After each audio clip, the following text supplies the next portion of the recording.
السلام عليكم ورحمة الله. مرحبا بالأصدقاء في فيديو جديد. أنا أعلم أنكم تنتظرون عودة النظريات، ولهذا عدت لأزيح الغبار عن النظرية. صراحة قبل أن نبدأ أريد أن أوضح لكم بعض الأمور التي يغفل عنها البعض بخصوص نظريات تغيير نهاية هجوم العمالقة. توجد عدة أسباب جعلتني أتوقف فجأة، فطوال سنة يا أصدقاء كنت أنزل تقريبا فيديو أسبوعيا، فكل مقطع يحتاج لتجميع الأفكار وربطها ببعض، ويحتاج قراءة عدة فصول ومشاهدة عدة حلقات لتتضح الصورة. ولا ننسى تسجيل الصوت، والذي أجد صعوبة فيه حيث أنني أقطن في حي شعبي مستوى الضجيج فيه حطم كل الأرقام القياسية. فقد كنت يا أصدقاء أسهر الليل كاملا وأقوم في الصباح الباكر لأذهب للعمل، ولكي يكون في علمكم أن أرباح هذه القناة قد تكون شبه منعدمة، وهي لا تكفي حتى لسداد ثمن الإنترنت في هذا البلد السعيد. لا تهمني الأرباح، لأنني لو كنت أهتم كنتم سترونني أنزل يوميا في فترة الازدهار، ولكنتم ترون مقاطع طويلة. ومع ذلك لم أستسلم، لأنني كنت أحب ما أقوم به، لكن مع الوقت لم أعد أستطيع تحمل نوع من الأشخاص هدفه الوحيد هو بعث الطاقة السلبية في التعليقات. والله لو كانت عندي قوة سيطمة لضربتكم بلكمة واحدة. بخصوص من تابع القناة مؤخرا، إن كنت متابعا لمانجا هجوم العمالقة فعليك مشاهدة الفيديوهات السابقة بالترتيب لكي تفهم النظرية. نريد يا أصدقاء 3000 لايك في هذا الفيديو لكي يكون الاستمرار معنا، ولتحفيزي لا أكثر كالعادة لا تنسوا اللايك، النشر والاشتراك ووضع أكثر من تعليق لكي تساعد القناة. وأراكم بعد الفاصل.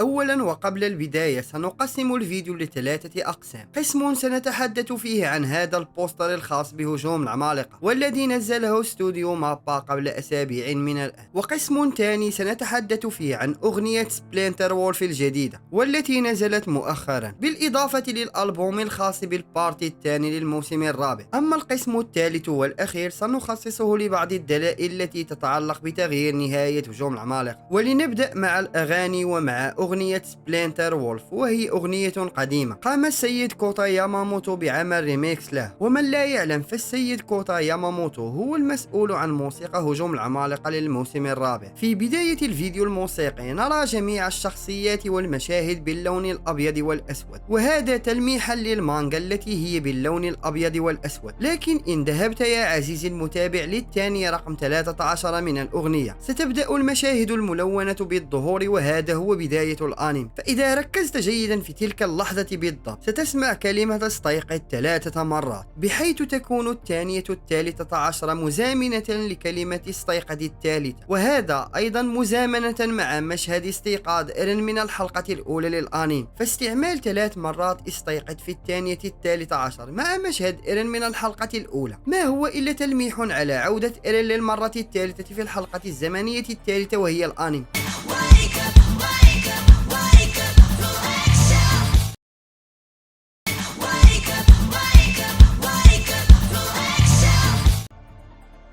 قد تظنون أنني توقفت عند هذا فقط، لكنني عدت للأغنية الأصلية لأرى هل سأجد شيئا آخرا، وفعلا هذا ما حصل. فقد وجدت أن الكلمات استيقظ استيقظ استيقظ قد ذكرت بالضبط في الدقيقة 3:03. فهل هي صدفة أخرى أم حبكة من صناع العمل؟ ستجدون جميع الروابط في الوصف لتتأكدوا بنفسكم من هذا.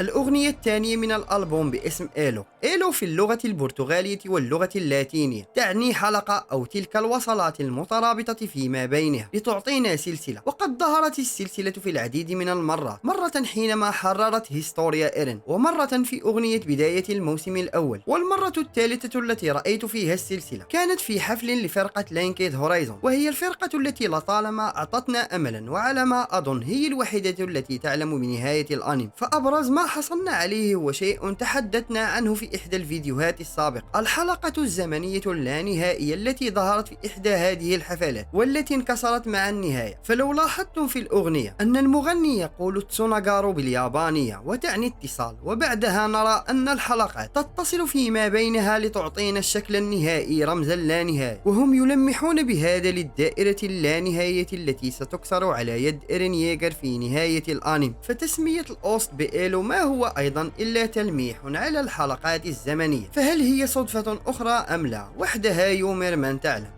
الأغنية التالية هي مان شايلد، ولا أعلم هل تعني الرجل الطفل أم تعني طفل الرجل، لكن الغريب والصادم بالنسبة لي أن هذا الأوس تم وضعه في الموسم الرابع البارت الثاني، وتحديدا في الحلقة الأولى من الموسم الرابع البارت الثاني، في لحظة ولادة زيك من جديد بعد تفجيره من طرف ليفاي. فهل اسم هذه الأغنية هي طفل الرجل، وهي تلميح على ولادة يومير من جديد كطفل إيرين كما قلنا في الفيديوهات السابقة؟ الأغنية الأخيرة هي Into the Night وتعني في الليل، وهذا يمكن أن يكون إشارة لبدء معركة السماء والأرض في الليل. في المانجا على ما أظن أن المعركة كانت نهارا، ولم نرى أي مؤشر على حدوثها في الليل. المتحدث في الأغنية غير معروف، هل هو إيرين أم أرمين؟ لكنني فتحت احتمالا آخر، هو لماذا لا يكونا معا؟ مرة يتحدث فيها إيرين ومرة يتحدث فيها أرمين. تقول الكلمة نحن هادئون بينما ننتظر الظلام، أي حلول الظلام في بداية معركة السماء والأرض، بينما نحن مختبئون نستعد لرياح باردة عاتية. قد يكون لهذا علاقة بالشتاء، وهذا ذكرني بأغنية ميكاسا الشتاء الثالث عشر، والتي بدأت بالأرض الحمراء الدموية قد تغطت بالثلوج البيضاء، وانتهت بإذا استيقظت في أعالي السماء مع أنفاسك ووجنتيك المتجمدتين سوف ترى عالما مشرقا من دون أمنية. سيعود الربيع مجددا هذا العام تاركا خلفه الشتاء الثالث عشر. من خلال هذه الأغنية سنفهم أن معركة السماء ستبدأ مع نهاية الشتاء وستنتهي مع بداية الربيع، وحينها سيرى إيرين العالم الحر. تذكروا جيدا الربيع لأننا سنتحدث عنه في التحليل الخاص بالبوستر. ولنعد لأغنية في الليل، دقات قلبي مشتعلة متسارعة بعواطفنا المشتركة. أظن أن الكلمات تتناسب مع كل من إيرين والتحالف، فكلاهما يشترك في شغف حماية العائلة والمنزل والأصدقاء.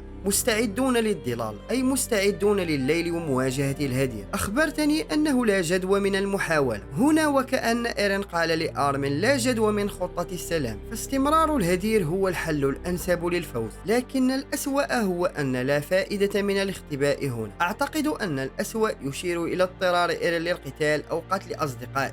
في نهاية الأغنية أثارت انتباهي جملة كل خطوة نخطوها في طريق الحرب أشعر أن مصيرنا سيكون أكثر منطقية في يوم ما. فهل مصير التحالف هو الموت من أجل استمرار الهدير وإنقاذ جزيرة البرادة؟ في المانجا لم نرى أي مصير منطقي، أو بالأحرى لم يقدم التحالف سوى بضع سنين لسكان الجزيرة. وأعتقد أن السطر الأخير كان آرمين المتحدث بعد هدير الأرض ومعرفته بأن كل ما فعله إيرين كان منطقيا، وهو السبيل الوحيد لاستمرار بقاء الشعب الإلدي.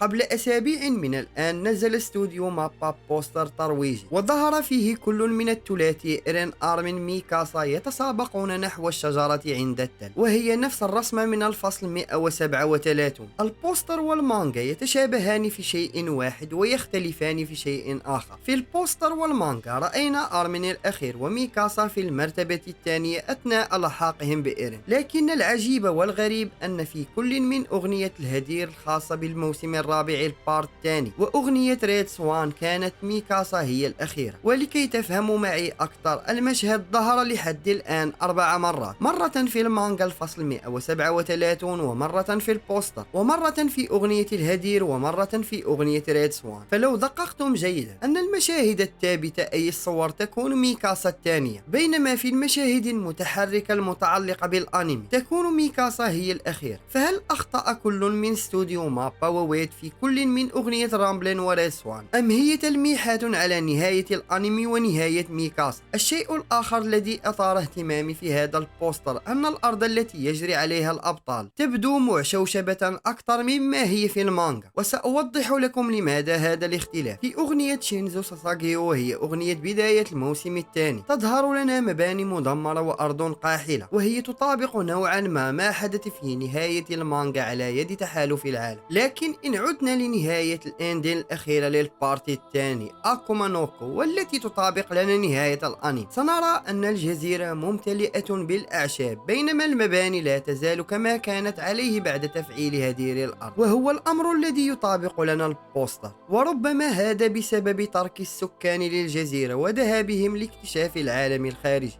في الفصل 131 وصلت آرمين ذكرى مستقبلية لمحادثته مع إيرين في الفصل 139، بينما إيرين وصلته أيضا ذكرى مستقبلية في الفصل 139. هذا قلته سابقا، لكن الشيء الذي اكتشفته أن إيرين في تلك اللحظة شاهد ذكرى ولادته في الأنمي، وما يؤكد أن هذه ذكريات مستقبلية. هو رسم إيسياما العين في إطار لوحده في كل من مشهد آرمين في الفصل 131 ومشهد إيرين في الفصل 139. إيرين في نهاية المانجا وقبل افتراقه مع آرمين من الممكن أنه رأى الجداول الزمنية وظل حبيسا في المسارات كما قلنا سابقا، وأصبح مثل يومير فريد، وهو الآن المحرك الأساسي لإيرين الأنمي، وهو المسؤول عن تغيير الذكريات وإعطائه ذكريات بين المانجا والأنمي. إيرين الأنمي علم بكل شيء لحظة ملامسته ليومير فريد وإعطائه القوة الكاملة للمؤسس، ومن تلك اللحظة بدأ إيرين بالتغيير، وأول شيء قام بتغييره هو إعطاء ميكاسا ذكرى لمحادثته في مارس، وهذا فوق السفينة بخلاف ما رأيناه في المانجا حيث تلقت ميكاسا الذكر في جزيرة البارادايس وبعد تحول إيرين مباشرة. وكما قلت لكم سابقا في العديد من المرات أنه من الممكن أن يقلب إيسياما الأوضاع هذه المرة، بحيث يتحدث إيرين مع ميكاسا هي الأولى ثم يتحدث مع آرمين، بعكس المانجا التي رأينا فيها آرمين من دخل المسارات أولا في الفصل 131 ثم تبعته ميكاسا في الفصل 138. كل شيء ممكن مع إيسياما، وأرجح أن يقوم بقلب الأوضاع، لأن نهاية الأنمي هي نهاية عكس نهاية المانجا.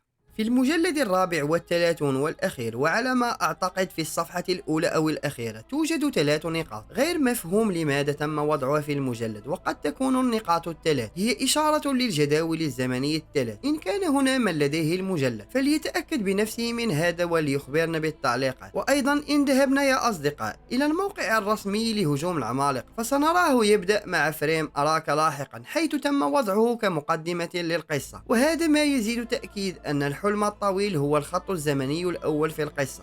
في الفصل 137 قال زيك لتوم غزافير: لو كان ذلك سيعني أن ألعب معك كرة الرمي مجددا فلن أمانع أن أعود للحياة. وهذا وكأنه تلميح لعودة زيك في الأنمي وولادته من جديد، ولا أرى سببا آخر لقول هذا الأمر. في الأسابيع الماضية ظهر حساب غير معروف في تويتر ونشر صورة إيرين يحمل طفلا، هي غير رسمية لكن ستايل رسم فيها هو مطابق لرسم استوديو مابا، وتبقى احتمالية كونها صورة مسربة أراد منها استوديو مابا جس نبضنا بخصوص تغيير نهاية هجوم العمالقة. الصورة على ما أعتقد أنها نزلت في عيد الأب، ونرى في الصورة إيرين يحمل طفلا، ويمكننا أن نربط هذه الصورة بأغنية مان تشايلد التي تحدثنا عنها في بداية المقطع. فهل إيرين فعلا في الأنمي هو والد طفل هيستوريا؟ وهل لهذا علاقة بأغنية مان تشايلد وحدها الأيام القادمة التي ستعطينا الجواب اليقين؟ النقطة الأخيرة التي سنتحدث عنها اليوم هي تغريدة محرر إيسياما السيد كاسومي الذي غرد بالآتي: اجتماع الأمس كان عاديا، ولكننا نجهز للإعلان عن ما هو غير عادي في هذا العام. الكثير من الأشخاص قالوا أنهم يلمحون لمانجا جانبية أو أوفا جديدة، لكن كل هذه تبقى أشياء عادية. فالشيء الغير عادي بالنسبة لي وبالنسبة للكثيرين حول العالم هو الإعلان عن تغيير نهاية هجوم العمالقة. هذا الفيديو كتبته قبل مدة وحذفته للأسباب التي ذكرتها لكم سابقا، وأتمنى أنني لم أنسى شيئا. استمراري في طرح النظريات هو مرهون بدعمكم لهذا المقطع، فلا تنسوا اللايك، النشر والاشتراك، ولنلقاكم في فرصة قادمة، والسلام عليكم.